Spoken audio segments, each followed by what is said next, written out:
Let's see. Memorial Cup champion, prospect of the New York Rangers, and now a guest on the OHL podcast. How lucky are we to have Doug Keeler with us today? Mr. Keeler, it's a pleasure. Thanks for making time to do this. Well, it's a pleasure for me, and there's nothing better than to talk about the history. And I have a lot of ties indirectly, even to Kitchener, although I didn't play here. But yeah, the history going back to the green shirts and the other teams that were way back when is just amazing. And then of course the teams moving from Guelph to Kitchener and right now Brantford getting the Hamilton team. It's interesting to keep track of it all. I still don't think the city of Guelph has forgiven the city of Kitchener for taking away their junior A team. No, and I found some of that out recently, but every time I'm at the Odd, I go into their their sports hall of fame there with the store, and I look at times, dates, and I can relate to everything from the early 60s. I hate to give away my age, but and the last time I was in, I got a nice picture of the guy that used to sign my paychecks, Emil Francis. And it shows him writing a check out to somebody from Kitchener to have the New York Rangers come here for training camp. So he was a pretty special guy. Like he would 150 guys at training camp. He knew every player. Didn't matter if you were in the NHL team, the American League team, East Coast. He knew where you were from and everything about you, which really impressed me. I remember those days when the ties between the Kitchener Rangers and the New York Rangers were so tight. So were you able to be a part of any of those training camps? Yeah, as a 15-year-old, I was with a team called Toronto Red Wings Butterbeats, and we won the first ever All-Canadian Midget Tournament with 16 teams in Kingston, Ontario in 1967. I don't think we got enough recognition because to win a Canadian championship, our whole team was a minor midget team, except 3 players. 2 of them you might have heard of. Gary Coulter went to Kansas City, originally Rangers, and Bob Kelly, of course, the Hound, played for Philadelphia Flyers. Bob and I are good friends, and we were allowed 3 players from our midget team, the same with the Toronto Marlies. And we beat London, and we beat St. Catharines, and we beat the Marlies. And some of the players, I got the old programs here and everything, that played were like Dan Maloney, that was in London and in the NHL, guys across, the whole country. And it was amazing that we won that tournament with basically a minor midget team. That's incredible. And what was that team again? The Toronto Red Wings. And then Ontario Milk Producers was our sponsor. They called Butter Beeps. At that time, you'd say, what's the difference between beep, beep, and margarine? You couldn't say butter. At that time, commercials, which would have been 1966, 67. So the next year, instead of me staying in Toronto playing midget or junior B, I got a tryout with Niagara Falls, who had already played there the year before with Derek Sanderson. So I went down and I wasn't supposed to play, and I made the team. And next thing you know, I still got it looks like a school ring, but I still have my Memorial Cup ring. So that was pretty amazing. Well, it sure as heck is, because you go from the championship in midget with Kingston, or in Kingston with that Toronto team, and then you win a Memorial Cup your first year in what was then still known as the OHA. It was the OHA, and we didn't play overtime. So in my mind, I still have a couple of programs here that from the Kitchener Rangers. And so this here is guys I play with and against and good friends: Walter Taychuk, Danny Sagan, Eddie Hatum, Jerry Gray, and Gold Hamilton, like all these guys. And the funny thing is, recently we bought a couple of cars from Crosby Motors last 2 years. And I played against Cam and I played against Gary, and I didn't have the connection. And of course, there's Gord Crosby he was, on the board of directors. And so there's quite a connection going back that I didn't even realize was there until I moved here a couple of years ago. And with this program here, if you'd like, I could read you some of the names in here. Well, you already hit some of the names that are the stuff of legend in Kitchener with Taychuk and Sagan, and then Mike Crosby, still heavily involved with Crosby Volkswagen, just doing tremendous work. But yeah, for sure. What other names pop out of there? Well, this team that Kitchener they finished first overall, and 1 point behind them was the Junior Canadians. And then the Marlies were third, And Haphams, who came from Niagara Falls, he always got Niagara Falls Flyers into the fourth position because 4 played 8. They didn't do it like they would, like you should do it, like the NHL. So we drew Peterborough and won in 5 games. Then we drew Montreal Juniors, and they had Perot, Houle, and Tardif, Lapointe, Bouchard. They had a fantastic team. And we knocked them off in 6. Then we played Kitchener. And I remember 2 of the guys that drafted me later in my career, Steve Berklisich and Louis Passador. And I told him, I said, we're going to beat Kitchener. He says, you're just a 16-year-old. What do you know? I said, well, we got Phil Muir in goal, and you guys can't match our goal test. So we ended up beating them in an 8-game series. And they had, you can talk to people from back then, they had the parade planned in Kitchener. That's how good a hockey team they had. So they had Dave Hainsworth in goal. They had John Barber, Billy's older brother, on defense. Now, John, to me, was a better hockey player and Billy, and he ended up buried in the minors as a defenseman. Then you have Mike Robitaille. And you had Al Carver that played here for 4 or 5 years, I think. Ab DeMarco, of course, played for the Rangers. Jim Frelicki played for Detroit. Lee Inglis, I think he played in Buffalo. Jack Eagers, of course, was a personal friend who became a firefighter. And Don Luce, Dennis DePerry, Danny Sagan, Jim McCrae, Jarmo Leitonen, Henry Levonen, and Cam Crosby. And Brett Medill was the GM, and Wally Coleman was the coach. And I stepped on the ice here in November of that year, playing this team. And I looked up at the size of these guys, and I was 148 pounds. And I said, I better be pretty quick in the corners. And I wasn't afraid to mix it up, but I couldn't tangle with guys 225 pounds. I would, but it wouldn't come out too good. So this team was unbelievable. And I know there's been a lot of good teams from Kitchener, and I've followed them like right from then on to now. And I still think, in my mind, this is the best team that I've ever seen out of Kitchener because of the amount of guys. And you got to remember, back then you played till you're 20. You couldn't go to the NHL as an 18-year-old. So that team is still pretty special. And the fact that I was on a team that beat them makes it even more special, really. How did you end up, Doug, playing for the Niagara Falls Flyers? Weren't you originally drafted or at least scouted by Peterborough? Well, okay, so I was too young. And of course, my brother had played for Roger Nielsen, and my dad and Roger didn't kind of see eye to eye. And that's Steve there that played with the Red Wings in Hamilton. And this is my brother Mike from Niagara Falls, who played with Sanderson. And that's my picture as a 16-year-old. So like I said, I was only just turned 16 and invited to camp. Now, if I had stayed in Toronto and played for the Marley Midgets, I would have belonged to the Toronto Marlies. When you don't do that in your own city, same in Ottawa, you can be drafted by anybody. So after my first year at Junior A, I was getting ready. I knew that I was going to be drafted. And we felt at the time that I should be able to stay in Niagara Falls with compensation to whoever drafts me. Well, Dad went to the Marlies, and he went to Oshawa, and then he went to Peterborough. And the first 2 teams agreed to not draft me. And Roger Nielsen drafted me the 3rd pick in the first round. So, and I was playing baseball for Roger at the time. So you can imagine the trouble that caused. So, being the 3rd pick in all of Ontario as a 16-year-old was pretty special. But anyway, Dad didn't want me playing for Roger. Haphams, who was our GM, and his son Paul was our coach, he was like Eddie Shore. He wouldn't part with a nickel. And Peterborough was asking for too much. They wanted Ross Webley. They wanted Donnie Tannehill. They wanted, some pretty good hockey players. And Hap just said to Roger, forget it, So anyway, Roger ended up drafting me.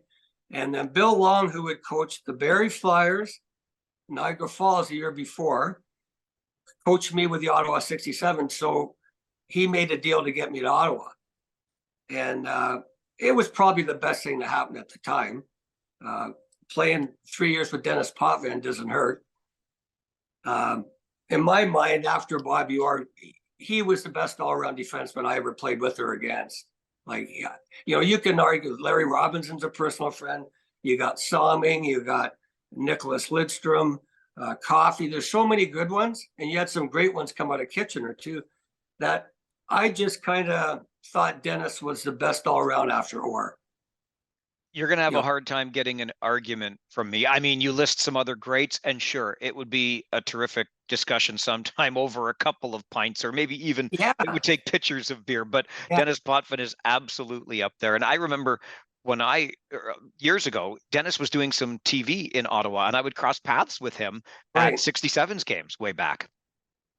Yeah, no, Dennis, we were pretty tight. And like I say, you got to remember, he played parts of 6 years of junior A. And his brother, Jean, I just went down last year. Actually, in April, we had a celebration of life because John passed away 2 years ago, March the 15th, in Long Island. So I went down, there was 100 people. Brian Kilray was there that had coached just after I'd left. My line mates were there, Pierre Jerry and Murray Wilson, and Paul Tosh, Dennis, of course. And we had a great reunion. And I get down there periodically, and between Peterborough and Ottawa, there's a lot of history. And I did catch part of your show. Our friend Greg Peters was over the other day, and he put one of your shows on with Peterborough, and some of the discussions were stuff that I remember. And my older brother went to training camp when Scotty Bowman coached. And then you mentioned all the other great coaches that were there. And it wouldn't have hurt if I played in Peterborough, but it didn't work out that way, Yeah, it's a city and a franchise steeped in history, of course, with Bowman, Roger Nielsen, who you've already mentioned. Gary Green was there, Dick Yeah. Todd. We could go into a bunch of players that were up there too. But for those watching on our YouTube channel right now, not only have they seen some of those programs and faces that you showed us, but behind you, framed, is your Ottawa 67's sweater with the C. Yeah. I don't care what league you're in, Doug. When they put that C on your sweater, that means something. The reason it meant so much was that the players voted on it. And so when I tell people a guy 2 years younger than me by the name of Dennis Potvin was not chosen as team captain, it made me feel good. I mean, this guy was the best player in our team. And the first year I was there, Billy Clement was our captain, number one center. And then Pete Laframboise was number two, and I was the third center. And, we had some pretty good hockey players. And then after Pierre and Peter went to the NHL with Pittsburgh and the Rangers, then we ended up with Blake Dunlop and Wayne Merrick that were pretty good centers as well. So we had a pretty good go there. At their first year, it's funny, my first game of junior A, I had 2 goals and 2 assists with Niagara against Ottawa 67s. And I've got all that information, multiple goals, I've got so much stuff there, I really don't know what to do with it all. But it's good memories. And then, of course, my brother was captain in Niagara Falls his last year, and we played against each other. And my parents would be pulling their hair out because, he was a defenseman and I was a centerman, and we would be banging in the corner. One time he dropped his gloves, and I wouldn't drop my gloves against him because he was as tough as they came. And you could ask anybody back then. He didn't back down from anybody. Well, my dad was a pro boxer, so that kind of helped. How tough was it, Doug, to be traded? I mean, you just win a Memorial Cup, your first year in the OHA, and then off to Ottawa you go. Well, the toughest thing was school. So I'd started in West Hill. I grew up in East End, Highland Creek, East End, Scarborough. And then I get settled in Niagara Falls. And I felt bad for my parents because why should they travel all over the place? They got 2 boys playing, and you're amateurs.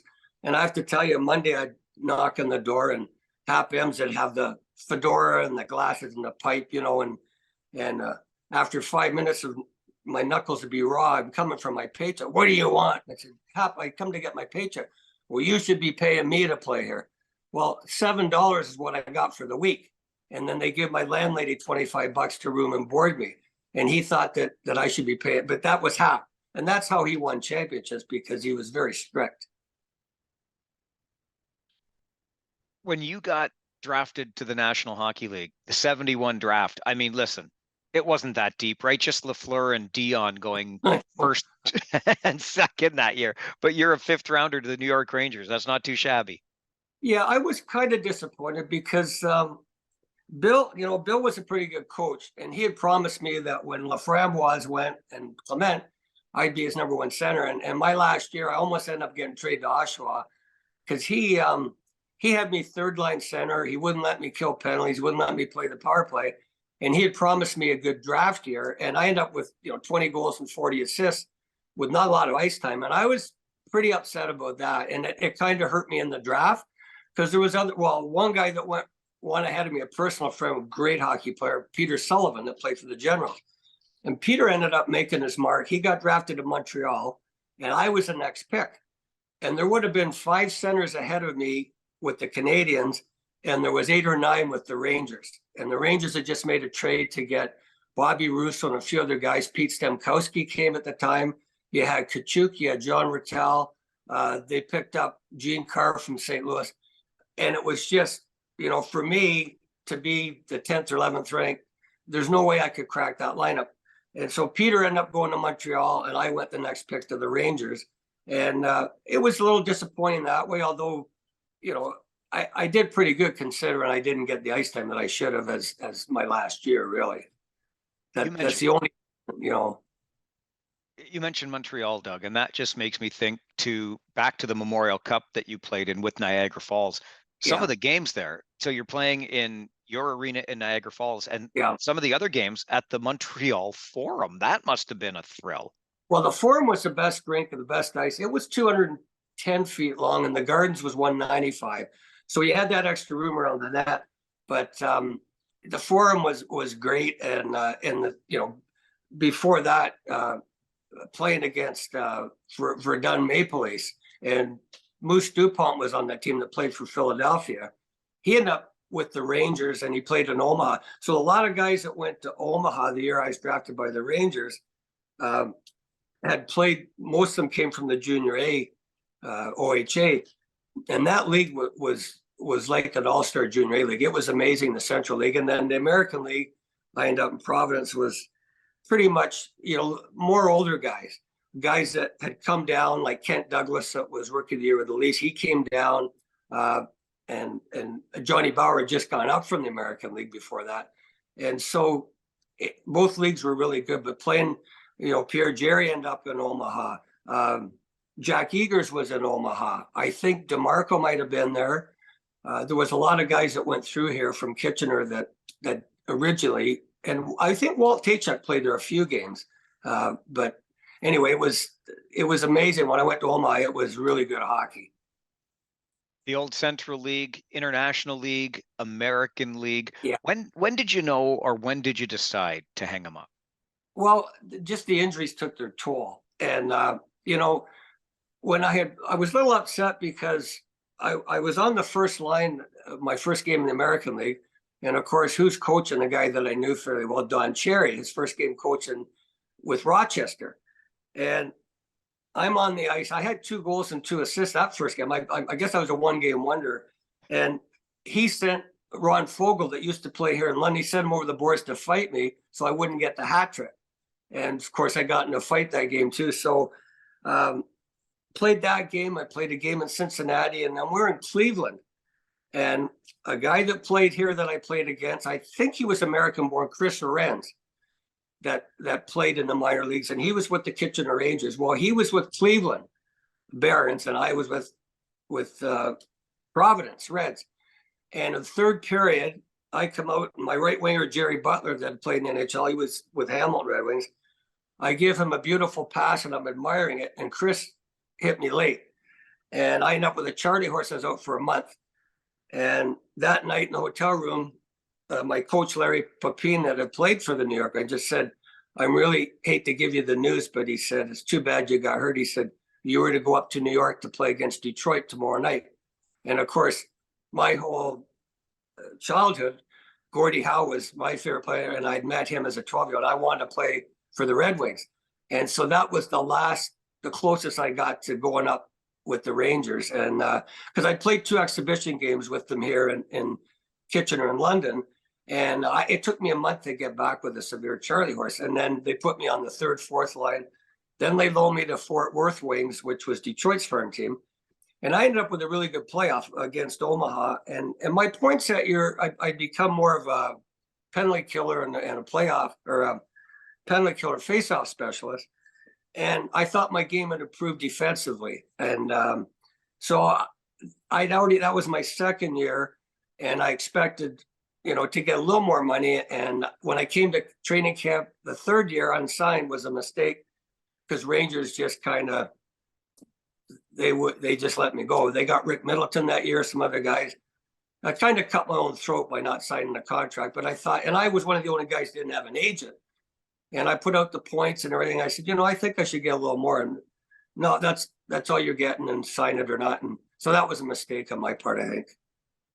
When you were that close, the injury away from getting called up to play that game against the Wings, how do you look back on that today, Doug? Well, I think about it all the time when I'm having discussions, but I think the thing that's makes it easier for me is there was guys way better than me that didn't make the NHL, and there was guys that weren't as good as me that did make it. So you kind of have to, things kind of even out, and you have to be in the right place at the right time. Things just have to go. Like as a young kid, when I was growing up, I was like a Gretzky.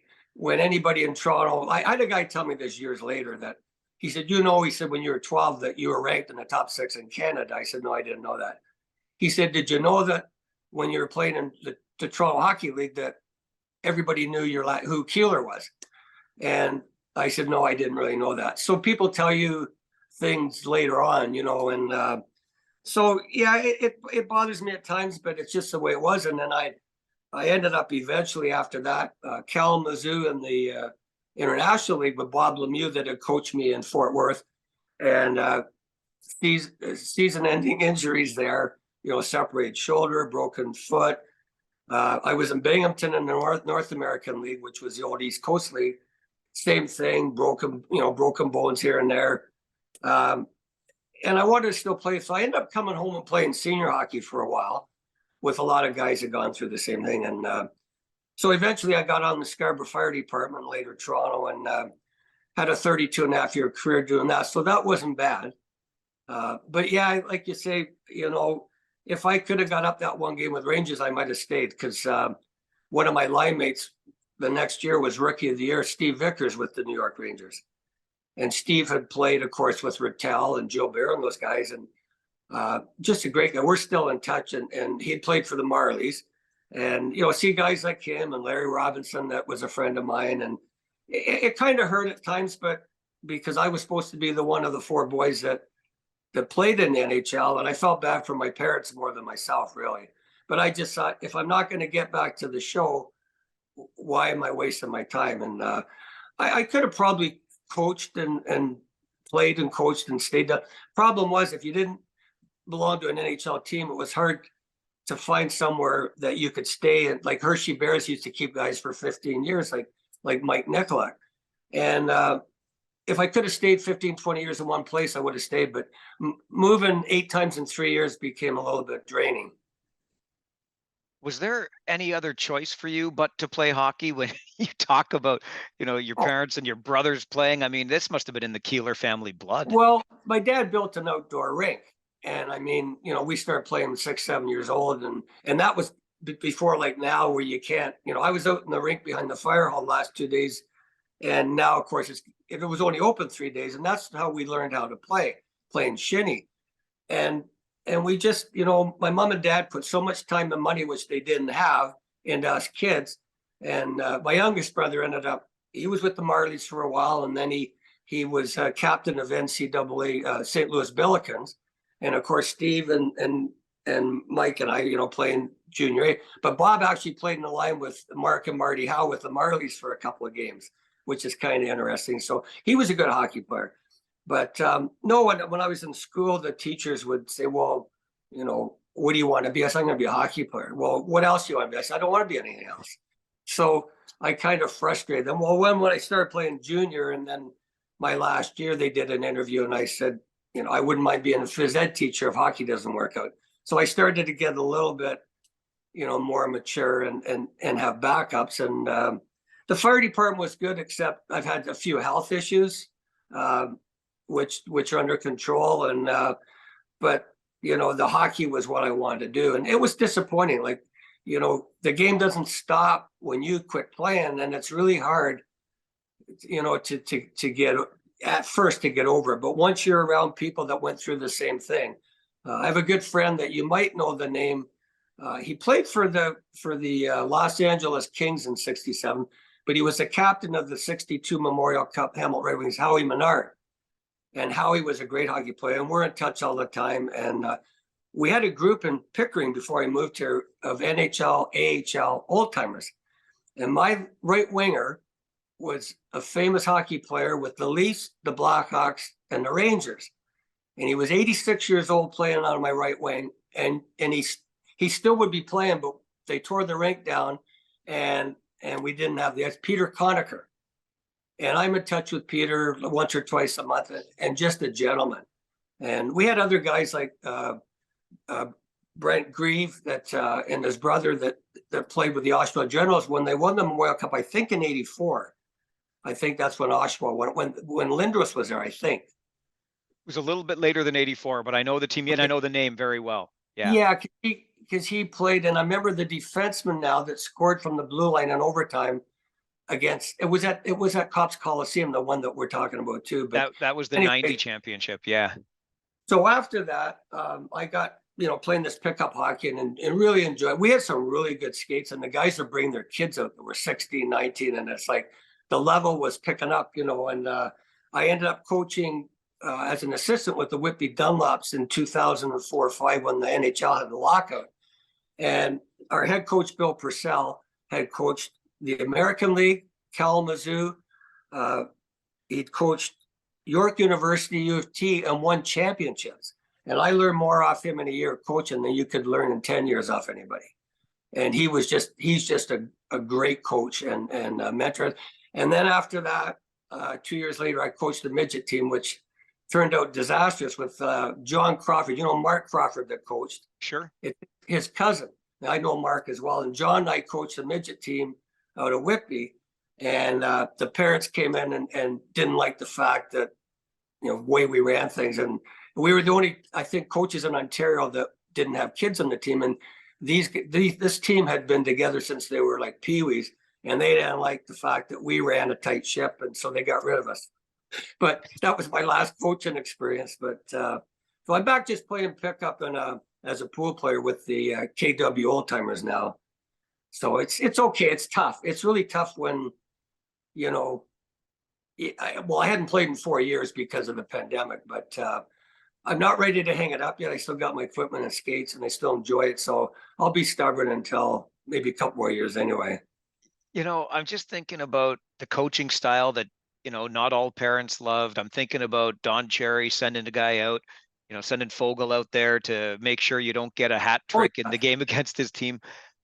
When you think back on the way the game was played when you were in it, late '60s through the mid '70s, compared to today, I mean, what do you think back on? It was the wild, wild west out there.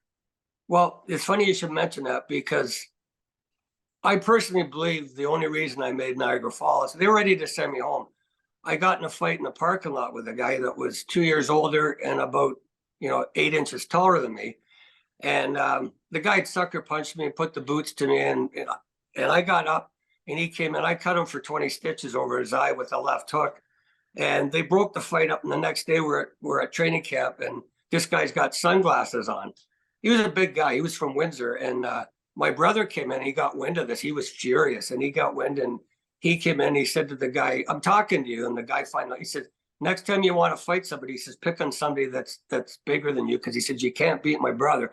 But I could fight off the skates. On skates, I didn't have good balance, but my dad had taught us to street fight because he was a boxer. And so my first game after that, I just got all the wounds healed up from that scrap in the parking lot. And we're playing in Oshawa. And Dunk Wilson was the goalie, and Rick Lee was our captain. And they started a fight. Well, we emptied the benches, and we had 15 players, and they had 20. So we had a brawl in Oshawa. And who do I end up paired off with? A guy my size, 2 years older, but he played for the Boston Bruins, and he was from Kingston, named Freddie O'Donnell. And this guy could throw him. And I remember throwing the first 6 punches and receiving the next 26. But, I didn't need stitches. I had a black eye and a few cuts. And I think it was the next year, I got into a scrap with all people, Rick McLeish that played in Philly. And him and his brother Dale that I'm still in touch with, I had played with Dale in senior hockey. And Rick and I got into it. Once again, I threw the first 6 punches and he threw the next 36. And I'm like, of all people to end up fighting with. And then, of course, another guy, you might remember the name. We had played together as kids, as 13, 14-year-olds. Then he went to junior B as a 14-year-old. And then he played for the Marlies. And I fought him my last year with Ottawa because he was a stickman. And then him and I got drafted by Omaha, or sent to Omaha with the Rangers, Steve Durbano. Oh, yeah. And 405 minutes in penalties. And I was a penalty killer. And I just used to take Steve out for dinner in Omaha and say, but what had happened, he'd speared one of our players, Brian McSheffrey.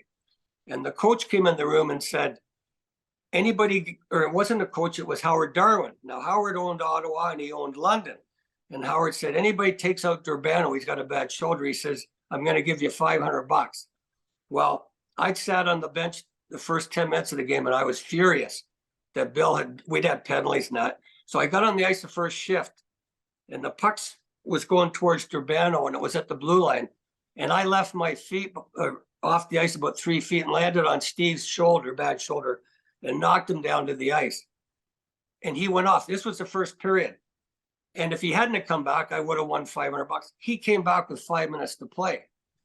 So then the last game in the playoffs, we lost the Marlies and Steve and I had a fight. And then we played in Omaha and he wanted to know why I took out his shoulder. I said, well, they're going to pay me $5. He said, why didn't you tell me I wouldn't have come back on the ice? But that was quite the thing back then. The first year I played, we didn't wear helmets. Of course. And goalies, the first year I played in the Central Pro League, they didn't wear masks. I'm like, are you kidding me? But the goalies back then used to fight a lot too. But like I say, when there was something going on, we emptied the benches so many times. And it was tough as a 16-year-old. As I got older, it was a little bit easier. But when the OHL came out and they were the OHL and they said, when players are fighting, the players got to go to the bench. That's the best thing they could have done, really. And I don't think you'll ever see fighting out of the game, but I don't like the stage fights. I think that's kind of, that's taken away from skilled players that should be playing instead of some of these guys, But the game, the kids are bigger, stronger, faster. And I'm not so sure that the skill's any better. Like when I look at Marcel Dion, Gilbert Perreault, the guys I play with and against, Pop Van, these guys, I mean, if they had today's equipment, Yvan Crenoyer, he probably could skate as fast as McDavid if he had the right equipment. And, back those days, guys like Johnny Bauer and Lauren Worsley and some of these guys, they would smoke and have a beer in between periods. And, and the training back then, I mean, if you got hurt, you were on your own because it wasn't the same as today. And these kids today, I give them credit for the conditioning and the commitment. But if I watch a game now, they get to the red line, they dump the puck in. We used to work so hard, you come and get it off us. We're not giving it to you. So 2 forwards would work on the one defenseman and chip it off the boards. And that's how we used to stick closer together. The way that they do power plays today, I wish I was still playing and killing penalties because I could make a fortune. These guys wouldn't be wandering out the way they do and passing the puck back. I'd have breakaways. I used to get breakaways as it was when I played pro, but I don't get that part of the game. Maybe you could elaborate on it a bit. You watch it all the time, and I don't know what you think of it. In terms of the penalty kill not being as aggressive. No, I'm talking, that, but also about the power play, this dumping the puck back. Oh, yeah, the little listen, that is probably the last 10 years or so. And I've always wondered too, but the idea is for that guy who gets the drop pass to attack with speed. Oh, absolutely. Like Braden Point. I'm a Tampa fan, and Braden Point just blows the doors off these guys. But the other thing, you and I could make $1 million if I could convince somebody to let you and I go on the ice and teach these guys how to take a penalty shot. Because I don't care what the statistics say, and I watch a lot of hockey. But when a guy goes down the boards and comes in on a 45-degree angle, and they're talking about getting the goalie move, you've now taken away 75% of your target. We used to go down the middle of the ice. I'm a right-hand shot. My left side of my body would be lined up with the left post. My stick would be in the middle. I could go stick low, glove low, high. I could DQ. I had 6 options. And how how they can do this at the NHL and junior level boggles my mind, because I think I could prove a point if somebody would ever hire me to teach these guys how to take a penalty shot. And I don't care about, the analytics or what happens. I watch games where they go through 9 and 10 shooters. These guys come in, they're so distracted and tired by the time they get to the net. I've seen, Tavares, the puck went over a stick. It happened to Kucherov. I mean, these are great hockey players. And I'm thinking, why haven't they not done it the way it should be done? I don't get that. It doesn't make sense to me. One of the big parts of that, I think, and you already mentioned earlier how goalies weren't even wearing masks your first year in pro, right? The equipment on these goaltenders today, Doug, you could go low stick, low blocker, top, whatever, but you could see so little of the net behind these monsters these days. Oh, you're right. And a lot of them score through the 5-hole. They have to get, and I get that. I get that aspect. If you're going to do that, though, don't come in so deep to the faceoff. So I've seen the last couple of games, and I watch all the Tampa games. Goalies are coming out and poke check, and that's what I would do. But it's like, and the other thing too is, explain to me, and I don't care if it's Vasilevsky, who used to be the greatest goalie in the world. Why are these guys on their knees when a flap shot's coming from the blue line and it goes under the crossbar? When we played, if you shot it 6 inches off the ice, guys would crucify you. The forwards would go out and fight our own defensemen. We didn't want to stay in front of the net with pucks going under our ears. And I just don't get it. They go down before they shoot. Now, last night, I watched a former Kitchener Ranger who I really like, Jack I, score a goal with Montreal. And this kid, you talk about tough. And you look at his upbringing and what he did in Kitchener. And I believe he came from Hamilton, didn't he, originally? That's right. You got it. Yeah.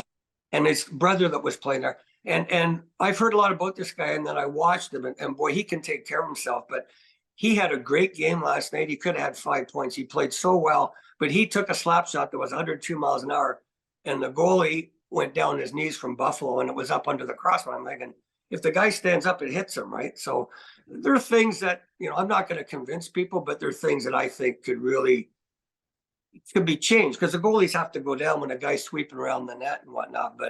And how they allow guys to stand in the crease. You remember the Brett Hull deal with the toe in the crease against Buffalo, and Dallas won that. That's not fair.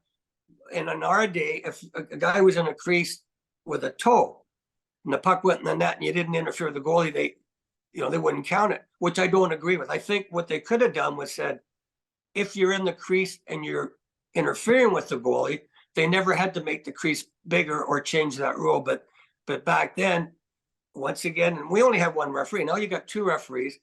How do they miss so much? I just don't in our day, the goalie they'd break your ankles if you stood there like they do. It's just so different that way. I mean, like you say, the equipment and then the players all in front, you can't even see the net. Oh, the goalies are basically pussycats nowadays. We don't get a good old goalie fight much these days. No, and a goalie fight. Well, how about the one I played it the other day on YouTube with this, I think it was Felix Potvin and Ron Hextall. Oh, yeah. And Felix was pretty good. I think Hextall was surprised. It was back in the day, but it's okay that the game's speeding up and it's changed a lot, but there just seems to be, the one thing that's different is the guys carry their sticks so they're just out of control. Sometimes they're too fast. A lesser talented players, they're out of control, and this hitting from behind, I don't get it, because the kids that are playing from tykes right up to peewees, they got a stop sign on their sweater. Yep. And when you get a guy gets rammed into the boards and he's vulnerable, and you get these announcers saying, oh, well, he turned the wrong way. That's crap. The guy should be responsible that's going in to check the guy.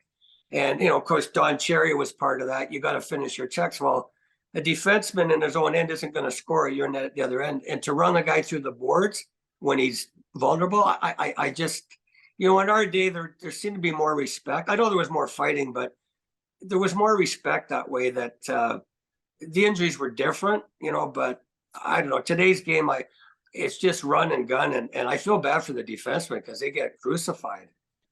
I mean, this guy Wilson from Washington, and he's not a bad hockey player, but he's a nut. I watched him come up through this league with the Plymouth Whalers. Oh, did you? Okay. Yes, sir. Yes, he's a good hockey player. That he is. That he is. But yes, you're right. He plays on that edge and oft times over that edge too. Yeah, and when you talk about the two, they call them Kachuks, not Tachuk, like Walter Tachuk. You will look at those two, and every time they do something dirty, everybody says, "Well, they're playing on the edge." And you know what I say to that? I say it might apply to some players, but these two guys, you're either dirty or you're not dirty, and these two guys are not playing on the edge; they're just outright dirty. And I, and I look at them, and they're good, great hockey players, but I see them hitting guys from behind and just doing stupid stuff. And in our day, they'd have to fight every game because people wouldn't put up with them. And these announcers are saying, well, the same thing with the Morgan Riley deal. And I talked to my brother that was real, he's as tough as they came. And he says, who cares if a guy slapped the puck into the net? He says, Morgan Riley got 5-game suspension and he tried to appeal it. So is he going to go to Bettman and say, you know what, the guy hurt my feelings and I kind of lost it? Now, he was a first-time offender, but, when you think back to the Dale Hunter thing with when he took the guy out, Bergeron, yeah, with the empty net, and he got 30 games. So as much as Riley's a first-time offender, and I like him as a hockey player, I just thought, well, he took the stick to the guy's neck. And the other question is, what would he have done to the guy or any of them if the guy had speared the goalie or done something that deserved a retaliation? Like, to me, I get the mindset that it looked like he was showing him up, but personally, I look at it differently than and I know you're a Leaf fan, but it doesn't have anything to do with the Leafs. It has to do with what's right and what's wrong. And if you watch NFL football, these guys taunt each other and show people up every play. I'd be fighting every play in football if I played football, because there's some things. And Riley's just lucky it wasn't a playoff game, because, I felt bad for the kid. And he certainly didn't mean to do what he did, but he did it. And to listen to Nick Kiprio say, well, I would have sucker punched the guy. And Reeves says, like, the guy would still be like, come on, go after a guy. Now I could see going in, like, maybe body checking the guy or even rubbing your face or gloving his face. You wouldn't have got suspended. Like, in our day, probably that might have happened. But there wouldn't have been a fight over something like that. It would have been a face wash or a bump and said, keep your head up, buddy. We'll see you next game. That's what would happen in our day. That's the thing. You played in an era where you took a number and you meant it. Oh, well, if you're mad at the time, you got to fight. But with 5 seconds to go in the game, it was just a brain cramp that the poor kid had. And of course now, which is even worse for him, I hope they don't lose tonight when they play Vegas, because they're going to blame Riley for coming back, which is ridiculous. And I still think the kid might make a better forward, but if he's the number one defenseman for the Leafs, that's where they got to shore up if they want to compete in the playoffs. Yourself, you watch them play, and to me, they just don't match up defensively, although they're on a roll right now. And I think if they got themselves, Hedman's been with Tampa and he's on, he's at the end of his career, but the Leafs need a stud like that, and they need 2 or 3 others. They need 4 solid defensemen, and nothing wrong with Riley, but if he's your number one, that explains their problems on defense, right? Yeah, I don't disagree with that at all. You've mentioned a lot of names, Doug, of guys you played with or against coming through this game, and that you're still in touch with to this day. It's a pretty tight-knit community, this game of hockey, isn't it?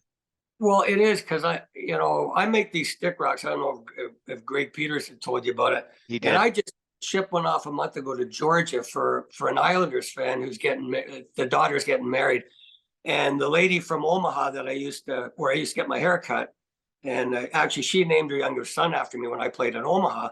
And she's the one that asked me to do it. So it was $78 to ship it down there. And I said, I don't want any money for the stick rock. I'll do it as a favor. And so that was one that I did, and I'm in touch, and these people were thrilled to get it. And I'm still in touch, like on Facebook, with guys that played with my brothers that I didn't even play with, that I played against maybe. And my older brother Mike and I, we go to St. Catharines every year, and I'm friends with Marcel Dion, of course. And they do a golf tournament. It's 30 years now, and we've been guests for over 25 years. And we go down there in August and play in Niagara Falls, and we have 80, 90 guys, and it's just great and these are guys that Well, two of them played on our midget championship team, and I played with and against these guys in the minors, and it's a very tightly knit group, and I enjoy doing that. But I've got some great stories for you about my brother Mike, though, as a hockey player.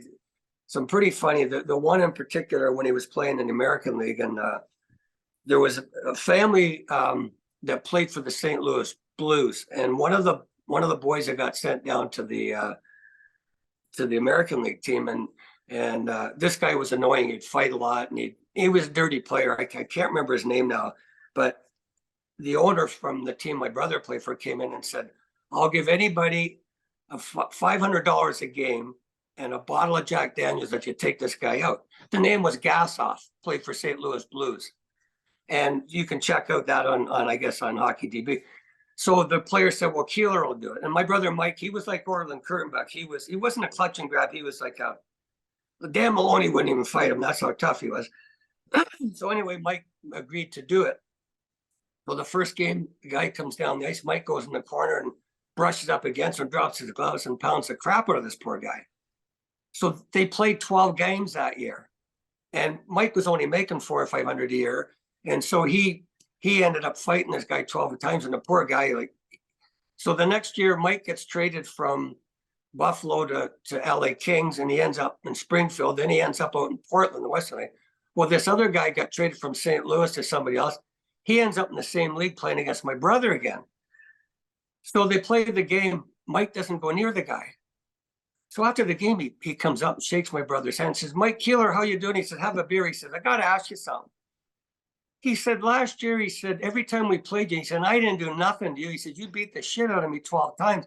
He said, "What gives?" And Mike says, "Well, the owner said he didn't like you, and he promised me $500 and a bottle of Jack Daniels." He says, "For Christ's sake, if you told me, I'd give you $600 to leave me alone." And that's a true story. So that was Mike. Like Mike had, I never saw him lose too many fights. He was a Tim Horton style player, block shots, and it's funny because his first fight at Junior A, I remember it like it was yesterday. And he gave the guy the other guy threw a couple punches, but he gave it to this guy pretty good. And I kind of laughed because when I met his daughter here in Kitchener, and she told him about the Keelers, he said, "Oh, those guys." It was Cam Crosby. And Cam had just been built up as a weightlifter with track and field, shot put, javelin, all this, and coming out of Toronto. And I was playing against Gary at the time in Toronto. And Mike gave it to him pretty good as a 16-year-old, and Gary was a couple years older, so he could hold his own. So I laughed when I saw Kate, and God bless his soul, because apparently Gary just passed away, or Cam just passed away in December, and I wasn't aware of that till recently. But yeah, she told him about the Keeler boys, and he says, "Oh, those guys." And she'd already given, yeah. The irony, and it's probably not a good one for the league, but the Sudbury Wolves are being investigated right now by the OHL for allegedly putting a bounty on a player for the Barrie Colts. And hearing you tell these stories about the bounties that were out there, it's nothing new in the game, is it? No, and Brad Park, he got fired as a Detroit coach for doing that, sending the guy out. Like he admitted to it, which was a mistake. But I think that my dad had the right attitude, and Dad used to say, like, he raced stock cars as well, and him and my uncle actually raced against Richard Petty back in the day, in the 50s at where the Argos played at the exhibition. And anyway, Dad would say, if a guy spits in your face, kicks your feet out, butt ends you, spears you, he said, "Boy, you have to drop your gloves." He said, "I don't want to see you in a stick fight." He says, "You have to defend yourself and your teammates." And we drew the line, tripping, but in the rule book, which I don't get, for 100 years, intent to injure is intent to injure. It's a 5-minute, it's a 10, it's an automatic game. And this is why when people talk about not just Riley, but the guy in Detroit that got 6 games and another player, that when you intent to injure a guy, and even if you swing your stick and you miss him, you need to pay the piper. And I think that the league has made these special rules, like for head hitting and all this kind of stuff. If they had just used the rules that were in place before, they wouldn't have had to. But I think, they're taking the game out of the referee's hands and, making it easier for everybody, I guess. You mentioned those coat racks you make with hockey sticks. Where can we find them? And I've seen some pictures of them. They look great. Where can I point people to look at them, find them? Well, I'm actually, hockeystickrack@gmail.com is my, thing. And I am on Facebook and that, but well, I should like show you a couple that I got here. And this is, the first one that I made. I don't know if you can hang on just a second, get this stuff out of the way. This is one of the first ones that I made. That's And great. The puck to Ottawa, keep the sticks apart. Yep. Niagara Falls, and Omaha Knights. And then of course I got my New York Ranger hat signed by some NHL guys, but I do this as a hobby, and Marcel Dion got me doing it about 20 years ago. And I did Bobby Hull's 82 when he went into the Hall of Fame. I did racks for Marcel that he sold out of his store in Niagara Falls. Of course, the pandemic shut that down for a while, so I think he deals out of the warehouse now. And I started doing them for Marcel, and I've just been doing it as a hobby. Like, I don't make a lot of money at it because it takes me a couple hours to make them, and I've shipped some to the States, which I can't make any money doing that. I made one for John Cooper, the coach of Tampa. I made one for Andrew Chuck. I've made one for Pierre LaRouche that played in Pittsburgh. I did one for Steve Vickers. And when I do them for the NHL, Marcel, I do all the teams that they played for. But it's just a hobby, but I enjoy it, And of course, I told Greg, I said, I'll make sure if I make one for you that it wouldn't have Montreal Canadiens on it. That's right, Doug. Don't even mention that team around me, although I still appreciate Arbor Jackeye for sure. Oh, yeah. And, like, back in the day when that's my 67th puck from the date, and it's got on here December 23rd, 69, the Russians versus Ottawa. And I played in that exhibition game as an 18-year-old and scored a goal, that was the Red Army team that played Team Canada, except for a couple of players. And for me to get a goal in that game, Dan Maloney played with us. He got a goal. And I'm standing at the blue line. This is just before Christmas. And I got Marcel Dion on my right, and I got Daryl Sittler on my left. And I was with the 67s. And we played the Red Army team. And at that time, we played a couple exhibition games against NHL teams. That Red Army team was as solid as a rock. And I never seen a better conditioned hockey team in my life. And I knew in 72 they were going to have problems. I didn't think they'd be that severe, but I knew they were in for a battle because they beat us 8-3. And they played 13 games and they won 12. And the only team that beat them was the Junior Canadiens because they're the only ones that could skate with them. And this Red Army team was something else to see. And for me to play against them, I mean, I threw a body check. I got a guy with his head down, and he went up and over my back. And I thought his skates were going to touch the clock because I used to like to throw the odd body check, when I didn't have the puck. And they had a picture in Ottawa. I wish I could have got it. It was in the rink for years, and I couldn't find it. This guy went up and down, and I crawled off the ice. Like, it took the wind out of me. This guy was 225, 5'11". And at that time, their two best players were Sturchinov and Firzov, and they were like Bobby Hull and Gordie Howe. But they had Yakishev, they had Mihailev, they had Ragulin on defense, and Tretiak wasn't playing then. It was Konovalenko. And so I got the goal. Murray Wilson, I used to have a play where he was my left winger, and I shot the puck at the goalie's pads, and Murray would knock the rebound in. We would score 3 goals a year like that during the OHL season. And I shot it, and the goalie stuck a skate out and went through his legs, and I thought we were down 2-0, and it made it 2-1. And it was probably one of the biggest thrills I ever had, like playing hockey. And like I say, then they lost the Junior Canadiens 9-2. And that was like, they were tired out, but that Red Army team was something else. Like it was like, I couldn't believe it. Where'd you play those games? In Ottawa? In Ottawa, yeah. We played that. They played in London. They played in Ottawa. They couldn't play at the Gardens because of Harold Ballard. So one day you and I can sit down and talk about the Leafs and the Marlies over the years. I could tell you a lot of stories about them over the years. But I've even got something here that would make you laugh. A good friend of mine, Bobby, I'm trying to think of his last name, was the head scout for Boston for 30 years. And he got me these scouting reports from the St. Louis Blues when I was in Ottawa. That was a scouting report in Maple Leaf Gardens. And it was about me and about Murray Wilson, and it was about John Potvin, Doug Keeler, Gord Davies, actually Mike Murphy that played in the NHL, Freddie Barrett. And down here, the scouts are at the rink. Now, this was from, you remember Jimmy Devellano of Detroit? Absolutely. So he made this report, and down the bottom, the other scouts, Scotty Bowman, Steve Berklisich that scouted me, Alex Davidson. And on this one, Les Moore, Greg Curry, Steve Berklisich, Bob Davidson, and Jim Gregory. And Gregory actually signed up for me. And That's that was incredible. I guess it was 1969 and 1968.